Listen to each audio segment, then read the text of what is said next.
श्री वेदव्यास कृत श्रीमद् भागवतम प्रथम स्कंद अध्याय 17 कलिको दंड तथा पुरस्कार श्लोक संख्या 34 अनुवादित तात्पर्य कृष्ण कृपामूर्ति श्री श्रीमद् अभय चरणारविंद भक्तिवेदांत स्वामी प्रभुपाद द्वारा यस्मिन् हरिर् भगवान् इज्यमान इज्यात्ममूर्तिर्यजतां शं तनोति कामानमोगान् स्थिरजङ्गमानाम् अन्तर्बहिर्वायुर्वेश आत्मा यस्मिन् ऐसे यज्ञोत्सवों में हरि ही परमेश्वर भगवान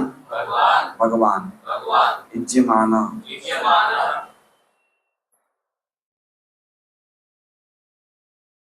पूजित होकर इज्य आत्मा समस्त पूज्य देवों की आत्मा मूर्ति ही रूपों में यजताम पूजा करने वाले शम कल्याण तनोति फैलाता है कामान इच्छाएं अमोघान अचूक स्थिर जंगमाना समस्त चरों तथा अचरों का अंत भीतर बही बाहर वायु इव सदृश एषः सबों का आत्मा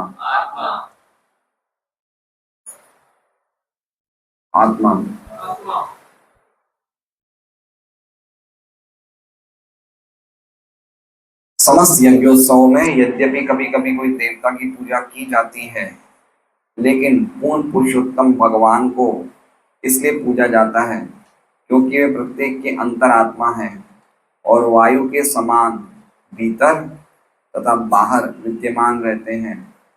इस तरह केवल वे ही हैं जो पूजा करने वाले का समग्र कल्याण करते हैं। ओम ज्ञानतिमिरान्धस्य ज्ञानाञ्जनशलाकया चक्षुरुन्मीलितं येन तस्मै श्रीगुरुवे नमः। नाम चेष्टं मनुमपि शचीपुत्रमत्र स्वरूपं रूपं तस्यागमं गुरुपुरीं मातुरीं गोष्ठवाटीं राधाकुण्डं गिरिवरम् औराधिका माधवाशां प्रापो यस्य प्रथितकृपया श्रीगुरुं तं नतोऽस्मि। वंदेहं श्रीगुरो श्रीयुतपदकमलं श्रीगुरुं वैष्णवांश्च श्रीरूपं सौग्रजातं सहगणरघुनाथान्वितं तं सजीवं साद्वैतं सावधूतं परिकरसहितं कृष्णचैतन्यदेवं श्रीराधा कृष्णपादान् सहगणललिता श्रीविशाखान्वितांश्च।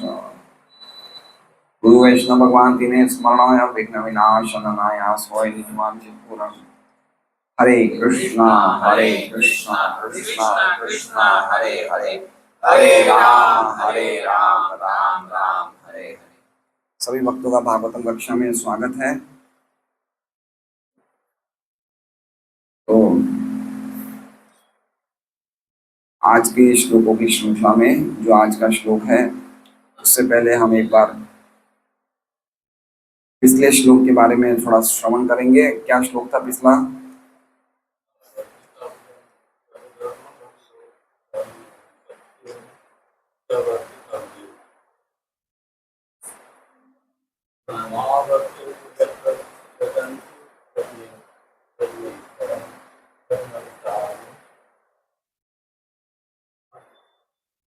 विज्ञा। तो इसका श्लोक का अर्थ क्या है? न वर्तितव्यम तद अधर्म बंधु, कि हे अधर्म बंधु, हे कली, तुम यहाँ रहने योग्य नहीं हो। कहाँ पे रहने, इस स्थान पे कौन रहने योग्य है? तो कह रहे हैं धर्मेण सत्येन च वर्तितव्य, धर्म और सत्य यहाँ पे रहने योग्य है। कहाँ पे रहने योग्य है? ब्रह्मावर्ते। तो ब्रह्मावर्ते हिमाचल प्रदेश में, आंध्र प्रदेश में मिश्र भगवान प्रभु कहाँ है? ब्रह्मावर्त है। ब्रह्मावर्त शहर हमने पिछली बार किया था ना, हिमाचल में, आंध्र में या राजस्थान में? खाली मिश्र भगवान प्रभु उत्तर देंगे। राजस्थान में, हिमाचल प्रदेश में, आंध्र प्रदेश में? बताइए मिश्र भगवान प्रभु, ब्रह्मावर्त प्रदेश कहाँ है? रामतीर्थ जी आप बताइए, ये स्थान कहाँ है ब्रह्मावर्त? पूरा पृथ्वी है। पूना मंडो जहाँ भगवान के प्रसन्नता के लिए यज्ञ होते हैं, दूसरे शब्दों में श्रवण कीर्तन की कथा कलयुग में यही यज्ञ है, वही ब्रह्मावर्त स्थान है ना। तो ब्रह्मावर्त में स्थान की विशेषता नहीं है, क्रिया की विशेषता है। समझ रहे हैं बात को? अगर लंदन में भगवान की कथा हो रही है, हरिनाम हो रहा है, तो लंदन क्या हो गया? ब्रह्मावर्त। इसलिए ब्रह्मावर्त शब्द को थोड़ा ध्यान से हमें सुनना चाहिए।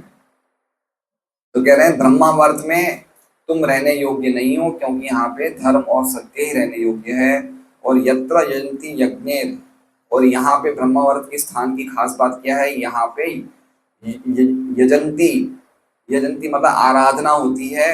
यज्ञ, यज्ञ मतलब यज्ञ के द्वारा किसकी आराधना होती है? यज्ञेश्वरम, भगवान श्री हरि की आराधना होती है। कौन करते हैं? तो कह रहे हैं यज्ञ वितान विज्ञा, वो विज्ञा, वो एक्सपर्ट जो यज्ञों को मतलब फैलाते हैं, यज्ञों का प्रसार करते हैं, प्रचार करते हैं, डिस्ट्रीब्यूट करते हैं। वितान मतलब फैलाते हैं, वितान का अर्थ क्या बताया था? फैलाना। तो मतलब वो निपुण होते हैं। कौन निपुण होते हैं? वो समझते हैं कि कौन सा यज्ञ देश काल स्थान के अनुसार कहाँ करना चाहिए, इस चीज में वो एक्सपर्ट होते हैं। ऐसे व्यक्ति भगवान हरि की आराधना करते हैं यज्ञों के द्वारा। समझ रहे हैं? कौन सा यज्ञ किस देश काल स्थान में होना चाहिए, वो जानकारी होनी चाहिए। ठीक है?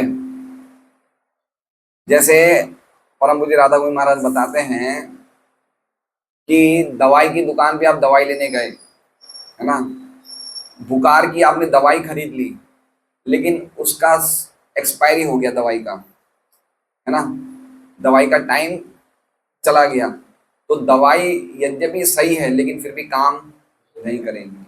समझ रहे बात को? तो ये कलयुग है मेरे भाई। तो कलयुग में तपस्या, यज्ञ और भगवान की अर्चा मूर्ति सेवा ये सब गलत नहीं है, बोनाफाइड है, प्रामाणिक है, लेकिन कलयुग में काम नहीं करेगी। समझ रहे बात को? तो ये जो यज्ञ वितान विज्ञा मतलब जो एक्सपर्ट होते हैं वो इस बात को समझ लेते हैं ना। आजकल कितने बड़े कितने यज्ञ होते हैं, कुंडलिनी कुंडलिनी और कौन कौन से यज्ञ होते हैं, बड़े बड़े यज्ञ होते हैं, लेकिन है 108। हाँ, कुंडलिनी महायज्ञ, लेकिन ये सब चीजें काम नहीं आने वाली क्योंकि इनका समय चला गया है। इसलिए ये बात समझना चाहिए कि इस प्रकार के यज्ञ पटु लोग करते हैं भगवान हरि की आराधना यज्ञों के द्वारा करते हैं, तो वहां तुम नहीं रह सकते हे अधर्म बंधु। अब आज का हम श्लोक देखते हैं। यस्मिन हरिर भगवान इज्यमान, यस्मिन मतलब देखिए दो शब्द आते हैं, एक आता है यस्मिन, एक होता है तस्मिन। यस्मिन मतलब यहाँ, और तस्मिन मतलब वहां, है ना। तो यहाँ मतलब कहाँ पे? अभी किसकी बात हो रही थी? ब्रह्मावर्त की। तो ब्रह्मावर्त में जहाँ पे बड़े बड़े यज्ञोत्सव होते हैं, ब्रह्मावर्त में ऐसे यज्ञोत्सव में किसकी पूजा होती है? हरिर भगवान इज्यमाना, भगवान हरि मतलब परम परमेश्वर भगवान, इज्यमाना, इज्यमाना मतलब यज्ञ से पूजित होते हैं। क्या होते हैं? यज्ञ से पूजित होते हैं। अब देखिए पिछले श्लोक से इस श्लोक का लिंक क्या है। अब जैसे इसमें कह रहे हैं कि ऐसे यज्ञोत्सवों में, यस्मिन का अर्थ क्या हो गया? ब्रह्मावर्त जैसे स्थान जहाँ पे बड़े बड़े यज्ञ होते हैं, तो ऐसे यज्ञोत्सवों में भगवान हरि यज्ञों के द्वारा पूजित होते हैं। इज्यमाना का मतलब क्या हो गया? यज्ञों के द्वारा पूजित होते हैं। तो अब कोई कह सकते हैं कि भाई बड़े बड़े यज्ञों में तो देवताओं की पूजा होती है। समझ रहे हैं? हमने देखे होंगे कोई कोई यज्ञ ऐसे होते हैं जिसमें इंद्र की पूजा होती है, सूर्य की होती है, चंद्र की होती है। तो केवल भगवान की यज्ञों में पूजा होती है ऐसा तो हमने नहीं देखा। समझ रहे हैं लिंक क्या है? पिछले श्लोक में क्या कहा था कि भगवान यज्ञेश्वर की, भगवान हरि की यज्ञों में आराधना होती है। तो पिछले श्लोक से इस श्लोक का लिंक क्या है कि भाई हमने तो ऐसा देखा है कि कहीं कहीं पे कितने सारे यज्ञों में कि हरि की आराधना तो हमने देखा नहीं है। हम तो सूर्य की आराधना देखते हैं, इंद्र की आराधना देखते हैं, है ना। शिव जी की आराधना देखते हैं, ब्रह्मा जी की आराधना देखते हैं। तो आप तो कह रहे हो भगवान की आराधना होती है, लेकिन इन सब देवताओं की पूजा होती है, तो ऐसे कैसे, इसे किस तरह से समझें? तो ये कह रहे हैं कि भगवान हरि की ही पूजा, यज्ञ, वो यज्ञ चाहे किसी का भी हो रहा है, लेकिन पूजा किसकी हो रही है? भगवान हरि की हो रही है। क्यों हो रही है? तो उसमें वह कह रहे हैं इज्जात्म मूर्ति। भगवान कौन है? इज्ज आत्म मूर्ति। इज्ज मतलब क्या होता है? इज्ज मतलब जो भी पूजनीय देवता जिनका यज्ञ में पूजा हो रही है उसे क्या बोलते हैं? इज्ज। समझ रहे हैं क्या मीनिंग में क्या लिखते हैं प्रभुपाद? समस्त देवताओं, समस्त पूज्य देवताओं। तो इज्ज का अर्थ क्या हो गया? समस्त पूज्य देवता। भाई कोई कहता है कि मैंने तो यज्ञों में ये इनकी पूजा होते देखी है, तो उनको इज्ज कहा गया कि समस्त जितने भी पूज्य देवता जिनकी पूजा हो रही है यज्ञों में, उनकी आत्मा मूर्ति, उनके भी आत्मा के रूप में कौन है? भगवान हरि ही है। समझ रहे? इज्ज आत्म मूर्ति, एक वर्ड में 3 वर्ड है। इज्ज मतलब समस्त पूज्य देवता, आत्मा मतलब उन देवताओं के आत्मा, मतलब उन देवताओं के परमात्मा, मूर्ति का मतलब परमात्मा के रूप में। पॉइंट क्या कह रहे हैं वो? कि अगर हमें लग रहा है कि कहीं भगवान देवताओं की पूजा हो रही है, लेकिन देवताओं के अंदर कौन है? परमात्मा हरि है, तो पूजा किनकी एक्चुअली में हो रही है? परमात्मा की हो रही है। मूर्ति का मतलब बताया कि वो रूप है उनका, बिना रूप के नहीं है। इज्जे आत्मा मूर्ति। कुछ समझ रहे हैं हम लोग? देखिए, राम तीर्थ जी का बेटा है रोहित, राम तीर्थ जी के पैर दबा रहा है, तो पैर की सेवा कर रहा है, राम तीर्थ जी की सेवा कर रहा है। राम तीर्थ जी की सेवा कर रहा है, पैर उनका क्या है? शरीर का एक अंग है, लेकिन सेवा किसकी हो रही है? राम तीर्थ जी की हो रही है। तो कोई भी देवताओं की पूजा होती है, वो पूजा किसकी हो रही है? भगवान की हो रही है ना। चाहे हम देखें कहीं भी, हम जैसे हम देखते हैं शनि देव के मंदिर में, शनि शनि को तेल, शनि देव को तेल चढ़ता है। क्या चलता है? तेल। तेल। कोडागर में भी एक शनि देव का मंदिर फेमस है ना, अपने पास में ही। तो शनि देव के मंदिर में तेल चढ़ता है, लेकिन अल्टीमेटली शनि देव के अंदर भी परमात्मा है। तो अल्टीमेटली किन की पूजा हो रही है? वो परमात्मा की पूजा हो रही है। ये बहुत ही, देखिए भागवतम में कुछ कुछ श्लोक बीच बीच में ऐसे आते हैं जो हमें फिलोसॉफिकली एस्टेब्लिश करना चाहते हैं कि परम सत्य भगवान परमेश्वर हरि जो हैं, कृष्ण जो हैं, उन सब, वो सबसे स्वतंत्र हैं, सब उनके अधीन हैं। तो हमें बार बार ऐसे श्लोक बताया जाता है कि हम अपने फिलोसॉफिकली अपने आप को समझते रहे, कि ये बात को हमारे दिमाग में हम बैठा लें।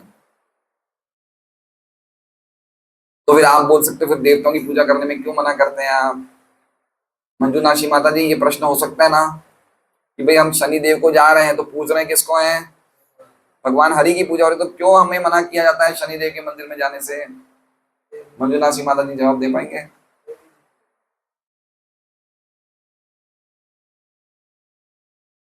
शास्त्र में माता जी ये समझ गया कि प्रश्न ने, जी हाँ, कोई ब्रह्मा जी का मंदिर में आप गया और ब्रह्मा जी की पूजा कर रहे हैं, तो ये श्लोक के अनुसार तो ऐसा लिखा है कि ब्रह्मा जी की पूजा कर रहे हैं, लेकिन पूजा किसकी हो रही है? भगवान की। तो ब्रह्मा जी के मंदिर में जाने के लिए आप लोग भक्त लोग क्यों मना करते हैं? काई? हाँ, सीधा भगवान का करना सबसे अच्छा है। एक तो ये जवाब हो गया, और कोई? हाँ, वही अविधि पूर्वक है। दूसरा क्या जवाब हो सकता है इसका? बताइए। धर्म से,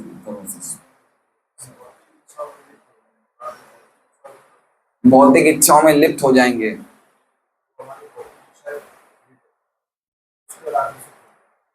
और कोई जवाब दे सकते हैं?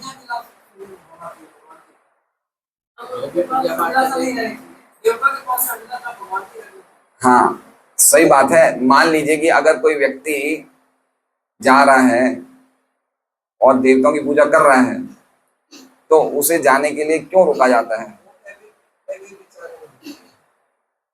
वो इसलिए रोका जाता है, उसका एक बहुत एक विशेष कारण ये है कि जब कोई व्यक्ति पर्टिकुलरली कलयुग में, जिसमें हमारी बुद्धि सब डल हो चुकी है, मंद भाग्य मंदे हो चुके हैं हम लोग, उसमें क्या होता है, जिस देवता की हम आराधना करते हैं तो धीरे धीरे हम समझते हैं ये देवता स्वतंत्र है।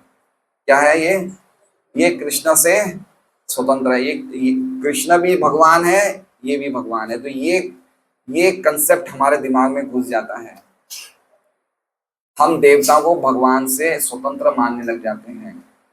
और ये कंसेप्ट पूरी तरह से आज 99.9% भारतीयों के दिमाग में घुस गया है ना। इसलिए तो वो बोलते हैं कि भाई आपके मंदिर में शिव जी क्यों नहीं है। अगर उनका कंसेप्ट यही होता कि भगवान तो एकमात्र हरि हैं, तो वो ऐसा क्यों पूछते हैं, क्योंकि इनके मन में क्या प्रश्न है कि दो हैं। समझ रहे हैं।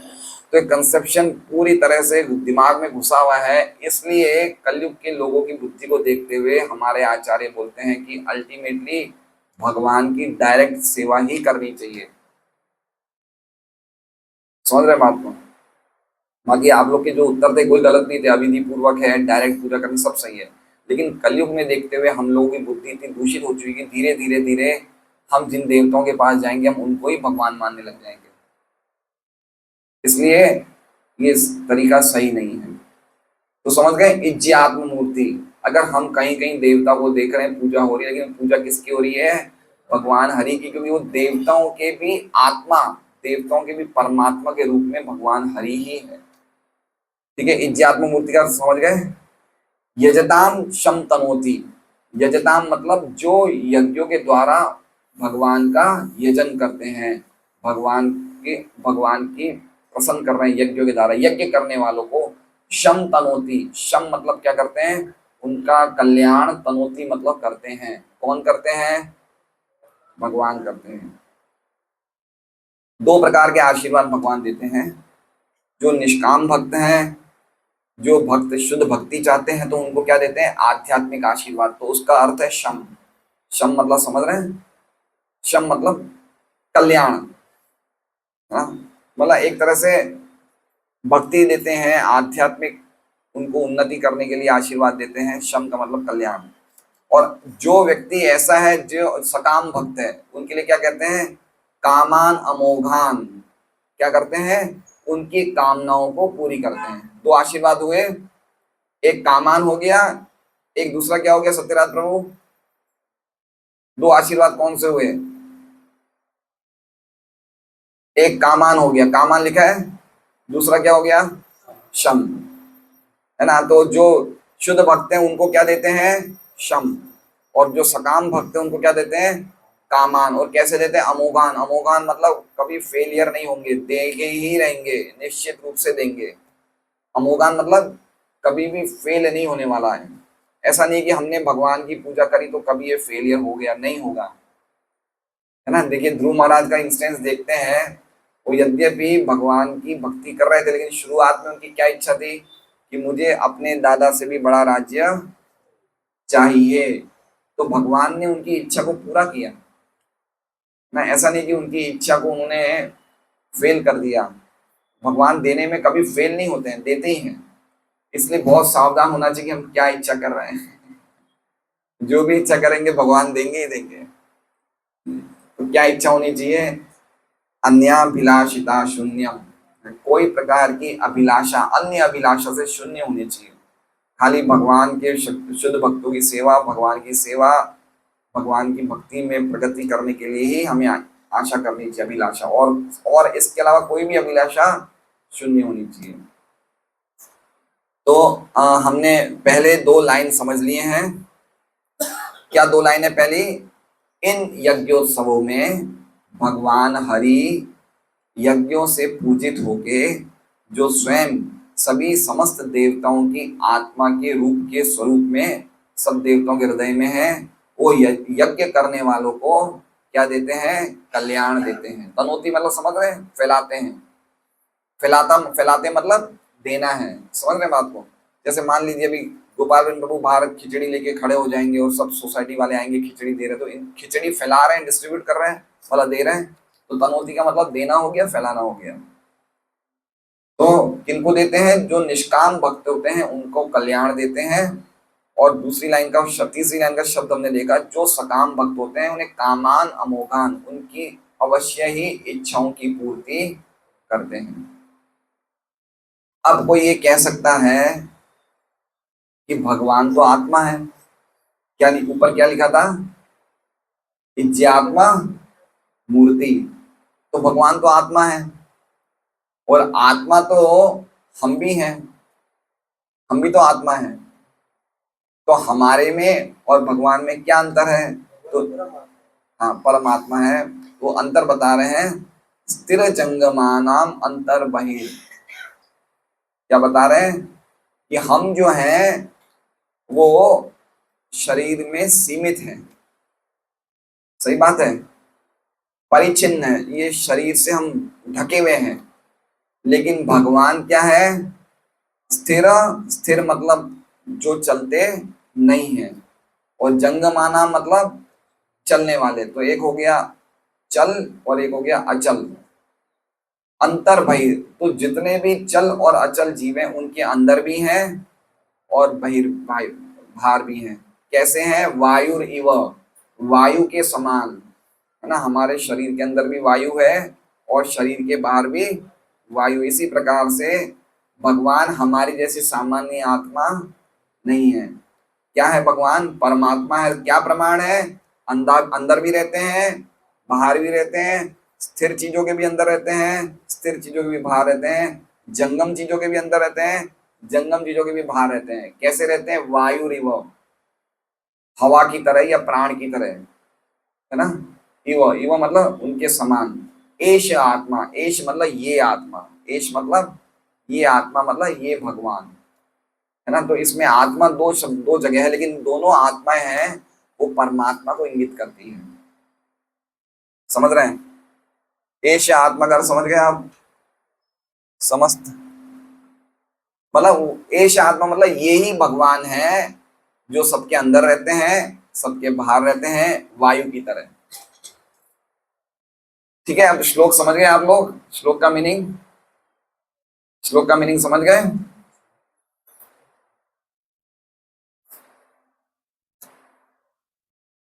अगर नहीं समझ में आया तो आप पूछ सकते हैं वापस कि पिछले श्लोक से इसका क्या लिंक है और क्या श्लोक का अर्थ है।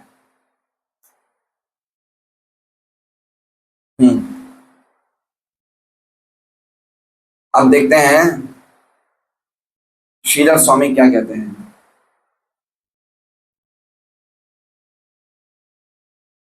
कौन कौन ये श्लोक नहीं समझे हाथ खड़ा करें,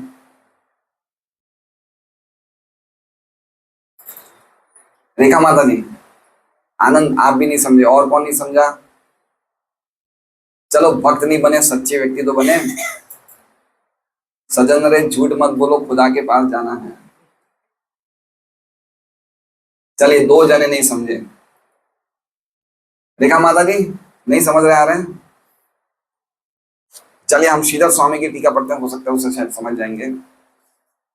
इज्जिया, इज्जिया का अर्थ बता रहे हैं यज्ञ, तो इज्जियात्मा मूर्ति का अर्थ बता रहे हैं कि यज्ञ ही जिनका रूप है, इन्होंने क्या अर्थ बताया है श्रीधर स्वामी ने कि यज्ञ ही यज्ञ मूर्ति, इज्जियात्मा मूर्ति का अर्थ क्या है, भगवान ही यज्ञ मूर्ति है, इज्जे का अर्थ क्या होता है, यज्ञ, और आत्मा मतलब परमात्मा, तो भगवान ही यज्ञ मूर्ति है, क्या करते हैं, वो शम प्रदान करते हैं, शम का अर्थ बता रहे हैं आत्म सुख, आत्म सुख मतलब भक्ति का सुख और आध्यात्मिक सुख, और कामनाओं को, भौतिक कामनाओं को सफलतापूर्वक प्रदान करते हैं।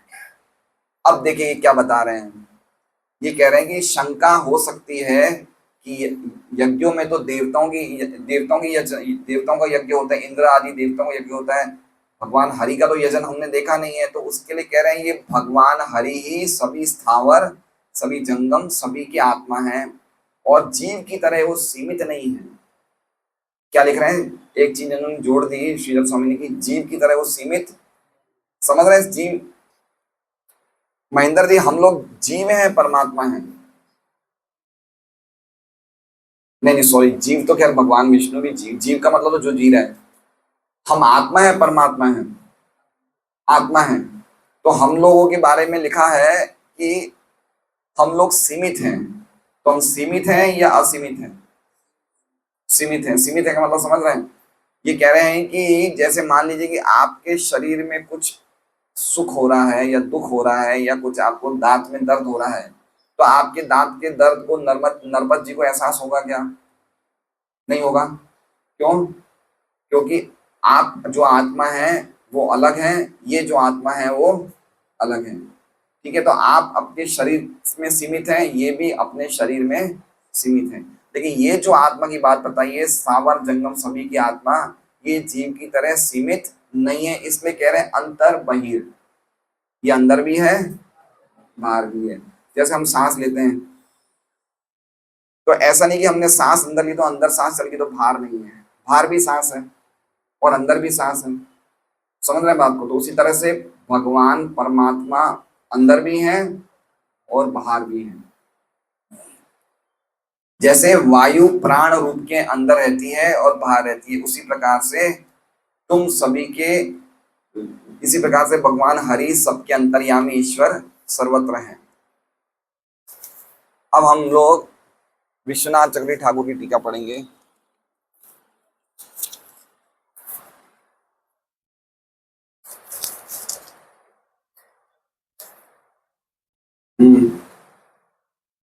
ये कह रहे हैं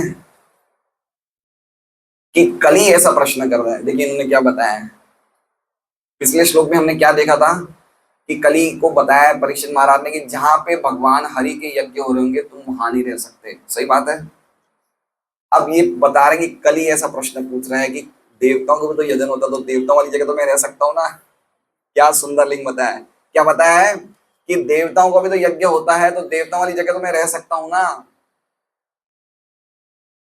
समझ रहे हैं बात को? पिछले श्लोक में कहा, क्या कहा कि तुम जहां जहां भगवान हरि का यज्ञ होगा तुम वहां पे रुक नहीं सकते, रह नहीं सकते। तो कली का विश्वनाथ चक्रवर्ती ठाकुर कैसे बता रहे हैं कि कली मानो ऐसा पूछे कि हम तो देखते हैं देवताओं के यजन होते हैं, भगवान के तो होते नहीं है। तो इनडायरेक्टली कली क्या पूछना चाहता है कि मैं वहां तो रह सकता हूँ ना। समझ रहे हैं बात को? तो उसके जवाब में ये बता रहे हैं कि वो जो देवताओं की पूजा हो रही है वो भी वो भी उनके भी आत्मा भगवान है। तो जिनकी जो इंद्र की तरह पूजित हो रहे हैं उनकी आत्मा कौन है? भगवान है। अब आगे देखिए क्या बोल रहे हैं। ये कह रहे हैं कि और एक और अर्थ ये हुआ कि वो देवता भी भगवान के रूप ही है। क्या बताया इन्होंने? कि वो देवता भी भगवान के रूप है। अब ये चीज थोड़ी सी समझने जैसी है, क्योंकि हम क्या कहते हैं कि हम लोग हैं या देवता हैं। देवता और हमारे में अंतर क्या है? समझ रहे हैं बात को? देवता और हमारे में अंतर क्या है? समझ रहे हैं? जैसे मान लीजिए गोपाल विंद प्रभु इस सोसाइटी में 50 साल से रहते हैं। कितने साल से रहते हैं? सबसे पुराने सोसाइटी के रहने वाले कौन है? गोपाल विंद प्रभु। तो इनके सोसाइटी वालों ने देखा कि सबसे पुराने व्यक्ति हैं, सब कुछ जानते हैं सोसाइटी के बारे में, तो इनको सोसाइटी का क्या बना दिया? अध्यक्ष बना दिया। तो उसी प्रकार से जो भौतिक जगत में जीव रहते हैं जो बहुत पुराने हो जाते हैं, भौतिक जगत क्या है? जेल है। ठीक है, तो जो जीव बहुत पुण्य करते हैं, खूब पुण्य करते हैं, लेकिन जेल से अभी तक निकले नहीं है, तो उनके पुण्य का अकाउंट इतना ज्यादा होता है कि उनको क्या बनाया जाता है? जेल में ही उनको एक पोस्ट दे दी जाती है कि जेल को तुम संभालो। हम देखते हैं ऐसा, है ना, कि जेल में वो कैदी होते हैं, वो एक पोस्ट पे होते हैं।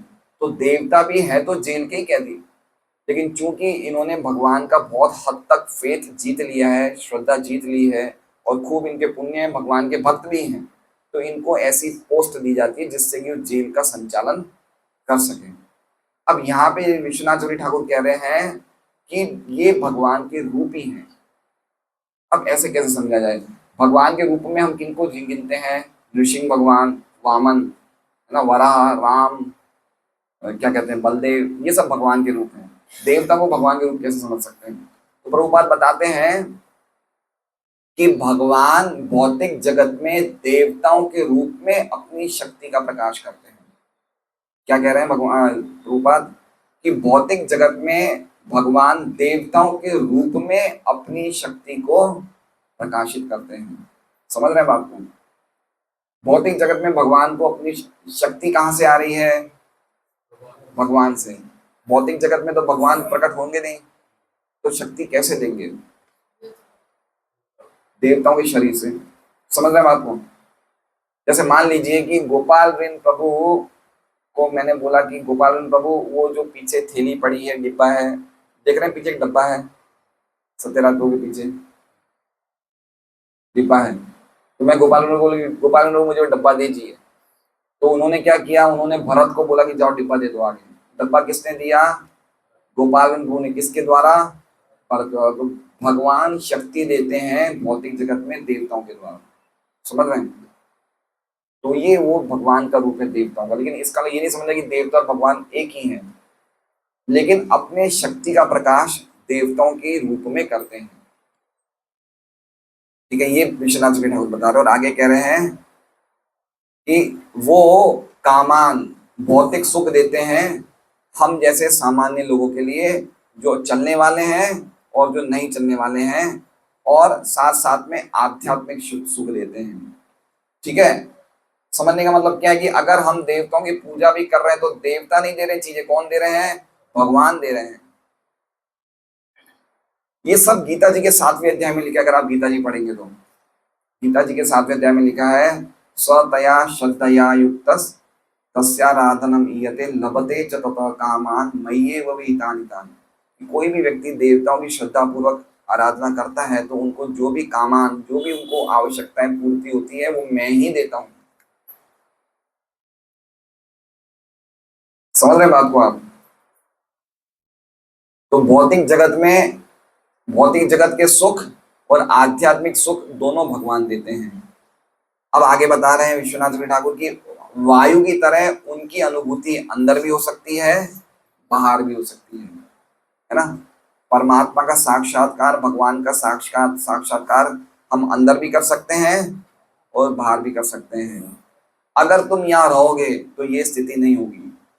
परीक्षित महाराज किसको कह रहे हैं कि अगर तुम यहाँ रहोगे तो ये स्थिति नहीं होगी। तो मतलब उनका कहने का मतलब ये है कि अगर तुम यहाँ रहोगे तो यज्ञ नहीं होंगे, यज्ञ नहीं होंगे तो भगवान आशीर्वाद नहीं देंगे, ना लोगों को सुख देंगे, ना भौतिक जगत का सुख देंगे, ना आ जाए, तो फिर ये स्थिति नहीं होगी, लोगों की स्थिति बिगड़ जाएगी। इसलिए तुम मत रहो यहाँ पे। ठीक है, ये लिंक समझ गए आप लोग? कितना सुंदर लिंक बताया विश्वनाथ चौधरी ठाकुर ने कि तुम्हारा इनडायरेक्टली उसकी इच्छा थी कली की मैं रह जाऊंगा यहाँ पे, देवताओं यज्ञ में मैं रह जाऊंगा। तो वो ये बताना चाहते कि देवताओं के रूप में भी भगवान की पूजा हो रही है और वो भी भगवान सबको सभी प्रकार के आशीर्वाद दे रहे हैं। और अगर मान लो तुम रह गए तो पूजा बंद हो जाएगी, आशीर्वाद देने बंद हो जाएंगे, लोग परेशान हो जाएंगे, इसलिए तुम नहीं रह सकते। समझ में आया रेखा माता जी कुछ थोड़ा बहुत?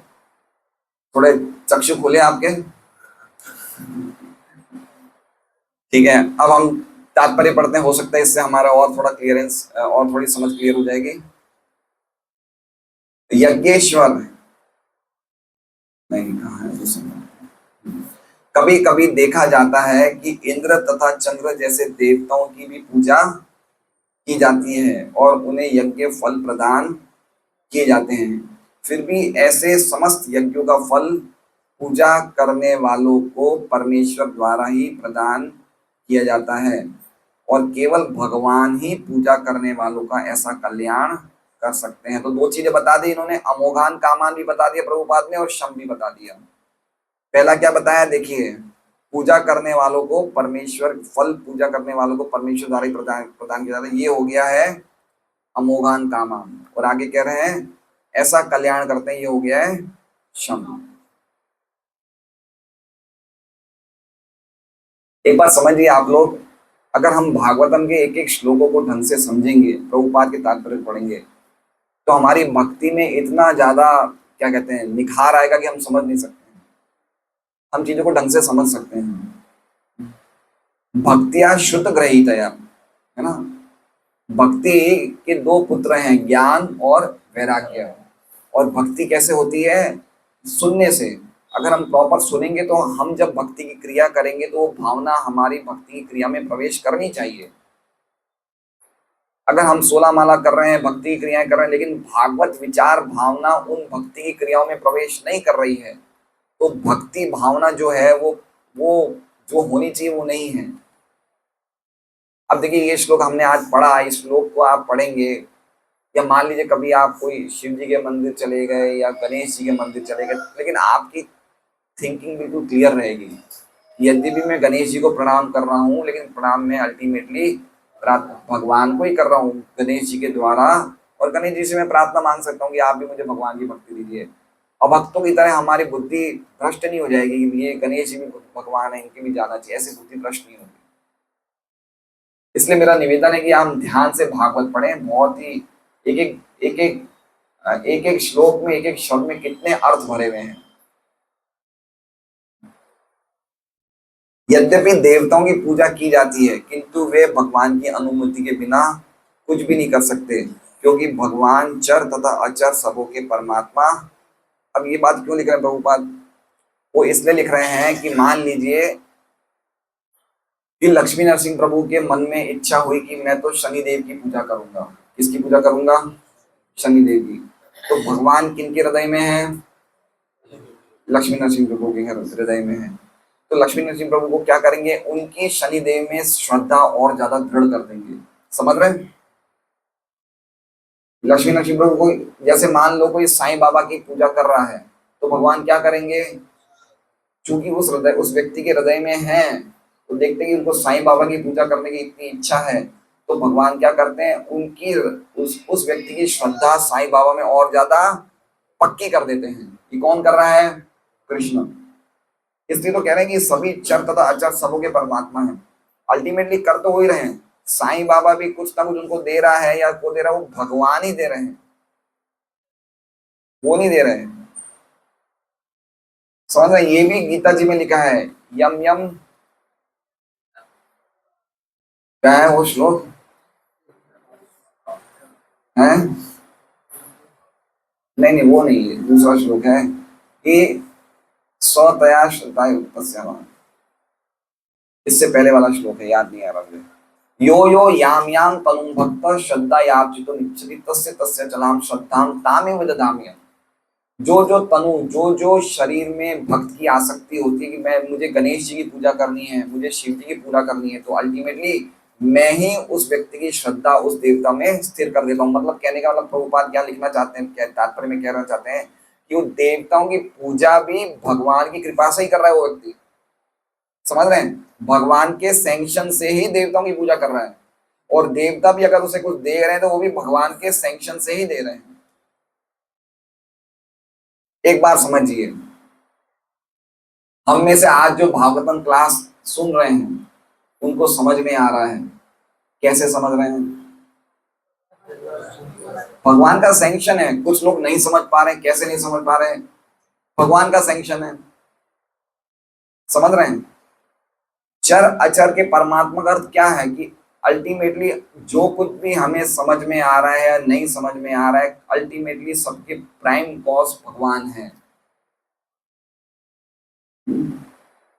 हमें नहीं समझ में आता है, हमें समझ में भी आ जाता है। पॉइंट समझ रहे हैं कि अल्टीमेटली हर चीज के जो मूवर हैं, जो घुमाने वाले हैं, वो कौन है? वो कृष्णा है। किसकी बुद्धि कब घुमानी है भगवान कभी भी कर सकते हैं।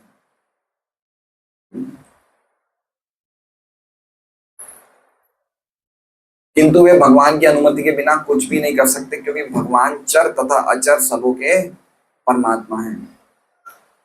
अब आगे भगवत गीता 9.23 में भगवान ने स्वयं इसकी पुष्टि इस प्रकार की है, येऽप्यन्य देवता भक्ता यजन्ते श्रद्धयान्विताः तेऽपि मामेव कौन्तेय यजन्त्यः विधिपूर्वकम्। हे कुंती पुत्र, मनुष्य अन्य देवों को जो भी अर्पित करता है वो वास्तव में मेरे निमित्त ही होती है, किंतु ये यथार्थ को समझे बिना अर्पित किया जाता है। ठीक है? अभी श्लोक में क्या कह रहे हैं? यथार्थ। यथार्थ मतलब प्रॉपर अंडरस्टैंडिंग के बिना हो रहा है ये काम। इंग्लिश में क्या लिखा हुआ है? विदाउट ट्रू अंडरस्टैंडिंग, है ना? सही समझ नहीं है। तो वही बात हम लोग पहले चर्चा कर रहे थे कि व्यक्ति अगर देवताओं के पास जाता है तो सबसे जाने बड़ी तकलीफ क्या है कि वो उसकी समझ बिगड़ जाती है ना? समझ बिगड़ा है। इसी प्रकार से भगवान कह रहे हैं कि बिना सही समझ के वो देवताओं की, वो अल्टीमेटली दे तो मुझे ही रहा है। भगवान कह रहे हैं ना, ये वास्तव में मेरे ही निमित्त है, दे तो मुझे ही रहा है, लेकिन सही समझ के बिना हो रहा है। क्योंकि अगर सही समझ हो तो किसको डायरेक्ट भगवान को नहीं देता, अगर सही समझ होती तो सीधा भगवान की नहीं पूजा करता, लेकिन उसकी समझ सही नहीं है, वो सोचता है ये भी भगवान है, इसलिए उसकी समझ बिगड़ी हुई है। अब आगे पढ़ते हैं। तथ्य ये है कि परमेश्वर अद्वितीय है। क्या है परमेश्वर? प्रशांत, परमेश्वर क्या है? अद्वितीय है। अद्वितीय का अर्थ कौन बताएगा? बताइए रामती जी। दो नहीं, एक ही है। बताइए धर्म सिंह। भगवान से बढ़कर भी कोई नहीं है और भगवान के समान भी कोई नहीं है।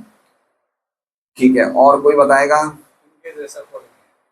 उनके जैसा कोई नहीं है। अर्थ मोटा मोटी सब सही है। इंग्लिश में क्या लिखा हुआ है? One without a second. One without a second का अर्थ यह है कि उनके अलावा कोई दूसरा है ही नहीं। समझ रहे हैं? उनके जैसा में भी फिर भी ऐसा हो गया कि भाई और कोई है तो सही, लेकिन उनके जैसा नहीं। लेकिन वन विदाउट अ सेकंड का अर्थ क्या हो गया कि उनके अलावा कोई दूसरा है ही नहीं। मतलब एकमात्र पुरुष कौन है? वो भगवान ही है। ये सही, यही समझ है। देखिए, समझ रहे हैं? अद्वितीय का अर्थ क्या है कि जो कुछ भी है वो भगवान ही है। भगवान के अलावा जो भी हम, अभी कोई बोल सकता है ना, बात किसकी हो रही है श्लोक में? देवताओं की। तो कोई बोल सकता है ना देवता भी हैं, भगवान भी, इतने सारे लोग हैं। तो इस बात को क्लियर करने के लिए प्रभुपाद कह रहे हैं कि एक ही व्यक्ति है भगवान। अद्वितीय का मतलब उनके अलावा और कोई देवता है नहीं। देवता क्या है? हमने क्या चर्चा करी थी कि वो भगवान की शक्ति को प्रकाशित कर रहे हैं। अल्टीमेटली वो भगवान की शक्तियां ही हैं।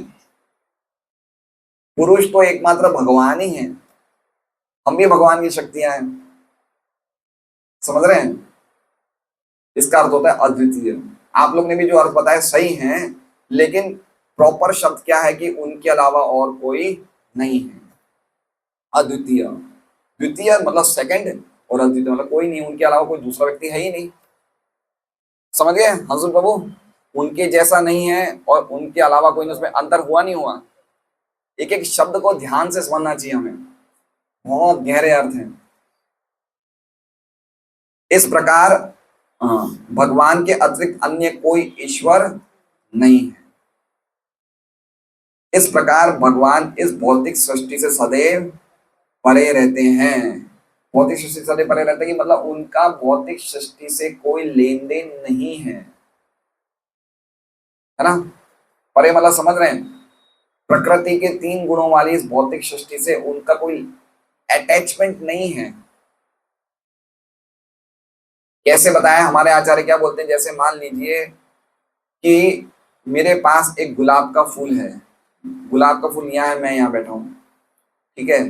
तो मेरा उस गुलाब के फूल के साथ कोई अटैचमेंट नहीं है, लेकिन फिर भी एक कनेक्शन है। कैसे कनेक्शन है? सुगंध के द्वारा। उसी प्रकार से भगवान का भौतिक जगत से कोई अटैचमेंट नहीं है, लेकिन फिर भी भगवान के द्वारा ही वो चल रहा है। लेकिन ऐसे बहुत से लोग हैं जो सूर्य, चंद्र तथा इंद्र जैसे देवताओं की पूजा करते हैं, किंतु ये तो परमेश्वर के भौतिक प्रतिनिधि मात्र हैं। ठीक है, तो 2 प्रकार के प्रतिनिधि होते हैं, एक तो आध्यात्मिक प्रतिनिधि, एक होते हैं भौतिक प्रतिनिधि। तो जैसे हमारे गुरु हैं, प्रभुपाद हैं, ये सब कौन है? ये आध्यात्मिक प्रतिनिधि है ना? भगवान के आध्यात्मिक संदेश को रिप्रेजेंट करते हैं। और भौतिक प्रतिनिधि मतलब भौतिक जगत की भौतिक चीजों को रिप्रेजेंट कौन करते हैं? देवता करते हैं। भौतिक प्रतिनिधि मतलब वो देवताओं का जो स्वरूप है वो आध्यात्मिक नहीं है, लेकिन गुरु का रूप है वो क्या है? आध्यात्मिक है। समझ रहे हैं बात को? स्पिरिचुअल और मटेरियल में समझ रहे हैं? प्रभुपाद का शरीर है, गुरु का शरीर है, वो क्या होता है? आध्यात्मिक होता है। क्यों आध्यात्मिक होता है? कि 24 घंटे भगवान की सेवा में लगे हुए हैं, इसलिए वो आध्यात्मिक प्रतिनिधि है। लेकिन गुरु जो देवता होते हैं वो लोग बहुत बड़े भक्त होते हैं, लेकिन उनकी कुछ कामनाएं थोड़ी बहुत उनकी भी होती है। प्योर लेवल पे नहीं होते हैं, कुछ ना कुछ उनकी इच्छाएं होती हैं। इसलिए उनको क्या कहा गया है? भौतिक प्रतिनिधि है। वो इतने महान होते हैं कि चीजों का संचालन भी कर रहे हैं, उनको कुछ भौतिक जगत में अभी भी उनका अटैचमेंट है, इसलिए तो हम देखते हैं कुछ ना कुछ बड़ी तपस्या करते, इंद्र उस तुरंत भंग करना चाहते हैं, क्योंकि इंद्र को भी अपनी कुर्सी का डर लगता है कि मेरी कुर्सी नहीं चली जाए। इसलिए देवताओं को भी थोड़ा बहुत अटैचमेंट है भौतिक जगत से, इसलिए लोगों को भौतिक का शरीर जो होता है भौतिक होता है, देवताओं का शरीर भौतिक होता है ना। लेकिन आध्यात्मिक प्रतिनिधि कौन होते हैं? गुरु होते हैं, उनका शरीर आध्यात्मिक होता है। ये तो परमेश्वर का अप्रत्यक्ष गुणात्मक प्रतिनिधित्व करते हैं, इनडायरेक्ट क्वालिटेटिव रिप्रेजेंटेशन, है ना। अप्रत्यक्ष मतलब सीधा प्रत्यक्ष प्रतिनिधित्व नहीं करते हैं, अप्रत्यक्ष करते हैं। अप्रत्यक्ष मतलब भौतिक चीजों को हमें देखते हैं, भौतिक चीजों के हमारी कामनाएं पूरी करते हैं, उसके हिसाब से प्रतिनिधित्व करते हैं। किंतु एक विद्वान या भक्त जानता है कि कौन क्या है, अतः वो सीधे परमेश्वर की पूजा करता है और गुणात्मक भौतिक प्रतिनिधियों के कारण इधर उधर चित्त नहीं भटकने देता। तो समझ रहे, भगवान के भक्त जानते हैं कि भगवान क्या है, प्रकृति के 3 गुणों से परे हैं, है ना। गीता जी के 15वें अध्याय का सेकंड लास्ट श्लोक, कौन सा श्लोक है? सेकंड लास्ट श्लोक गोपाल प्रभु, यो माम एवं सम्मूढ़ो जानाति पुरुषोत्तमम स सर्वे भजते माम सर्वभावेन भारत, है ना। कि जो व्यक्ति समझ जाता है कि मैं ही पुरुषोत्तम हूँ, मेरी सभी तरह से मेरी भक्ति में लग जाता है। समझ रहे बात को? तो भक्त जानता है कि अल्टीमेटली उपास्य खाली भगवान ही है। वो देवताओं को, भगवान को, सबको चीजों को ढंग से समझता है, इसलिए खाली भगवान की पूजा करता है, भक्ति करता है। लेकिन जो इतने बुद्धिमान नहीं है वे इन गुणात्मक भौतिक प्रतिनिधियों को पूजते हैं, लेकिन उनकी पूजा अनियमित होने के कारण नियम के विपरीत है। नियम के विपरीत मतलब अनियमित मतलब जैसे कहते हैं कि सही नहीं है, जैसे अविधि पूर्वक है ना। तो ये बहुत इंपॉर्टेंट श्लोक है, समझना चाहिए कि अल्टीमेटली देवता कौन है। देवता कोई अलग व्यक्तित्व, भगवान से अलावा कोई अलग व्यक्तित्व के नहीं है तो यद्यपि उनका भी व्यक्तित्व है, वो भी एक क्या कहते हैं, व्यक्तित्व वाले व्यक्ति है, लेकिन पुरुष एकमात्र भगवान ही है। हम पुरुष हैं, हम प्रकृति हैं, हम भी प्रकृति हैं। प्रकृति मतलब समझ रहे हैं, शक्तियां हैं हम भगवान की, है ना। हम लोग पुरुष नहीं, हम शक्तिमान नहीं है। क्या है शक्ति? परसों हमने यही चीज की चर्चा करी थी कि यज्ञ का अर्थ क्या होता है, समझ रहे थे? सेक्रीफाइस, यज्ञ का अर्थ कि जो हमें शक्तियां भगवान दे रहे हैं, उन शक्तियों को वापस भगवान के पास लौटाना, ये यज्ञ होता है। जैसे सूर्य समुद्र से पानी लेता है, नदियां बनती है, नदियों का पानी वापस समुद्र में जाता है। उसी प्रकार से यज्ञ का अर्थ ये हो गया है कि जो कुछ भी हमें प्राप्त मिल रहा है भगवान से, उनको वापस भगवान की तरफ ले जाना। तो हम शक्तिमान नहीं है, हम क्या है? हम शक्ति हैं। देवता भी शक्ति है, ठीक है। हरे कृष्णा। श्रीमद् भागवतम की जय। कल का शो नहीं है अभी तक लेक्चर।